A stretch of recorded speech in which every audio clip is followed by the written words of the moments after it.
Hi అండి, అందరూ ఎలా ఉన్నారు? బాగున్నారా? అయిపోయినాయి పనులన్నీ. ఏం టిఫిన్లు చేస్తారు? నేనైతే రవ్వ దోశ చేస్తున్నాను. రవ్వ దోశ ఏంటి అంటారా? సజ్జలతో రవ్వ దోశ అండి. సజ్జలతో రవ్వ దోశ ఎలా పోసానంటే, సజ్జలు మిక్సీ పట్టాను అనమాట. మిక్సీ పట్టి మెత్తగా కాకుండా కొంచెం నూకలాగా పట్టేస్తాను.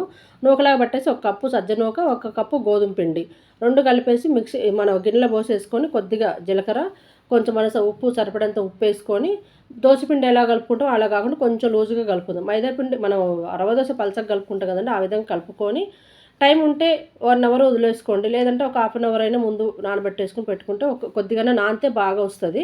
కొద్దిగా నేనైతే 1 అవర్ వదిలేస్తున్నాను. మీరు కావాలి అంటే ఒక చిటికెడు వంట సోడా వేసుకోండి. నేనైతే వంట సోడా వేస్తలేను. మామూలుగా ఉప్పు, జీలకర్ర వేసేసి మనకు 1 అవర్ సేపు వదిలేద్దామని చెప్పేసి మంచిగా కలిపేసుకొని మూత పెట్టేసి పక్కకు పెట్టేసుకుందామండి.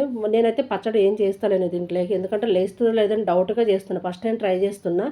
మామూలుగా సొద్ద దోశలు అవి పోసేవాళ్ళు, కానీ మేము చిన్నగా ఉన్నప్పుడు మెత్తగా రుబ్బేవాళ్ళు అనమాట.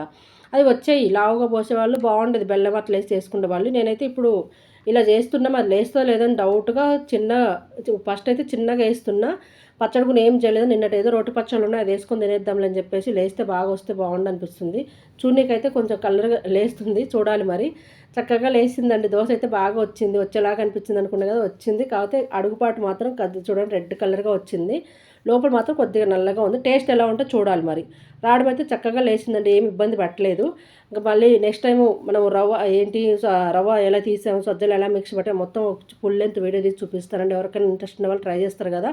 ఈ దోశ అయితే ఒకటి పెద్దగా వేస్తాను అబ్బా, బాగా వస్తుంది. దోశ వేస్తుంటేనే మన బియ్యం పిండితో మనం బియ్యంతో ఎలా వేస్తామో అలా తెలిసిపోతుంది. చక్కగా బాగా వస్తుంది, బ్లాక్గా వస్తుంది కానీ పర్వాలేదు. ప్లీజ్ అబ్బా, నచ్చితే లైక్ చేయండి, షేర్ చేయండి, కామెంట్ చేయండి. మీరు ఈ విధంగా ట్రై చేయండి. ఏదో పచ్చళ్ళు ఉంటే వేసుకొని తిని పెడుతున్నా, టేస్ట్ మాత్రం బాగుంటుంది అనుకుంటున్నా. మీరు కూడా ఈ విధంగా ట్రై చేయండి ఒకసారి.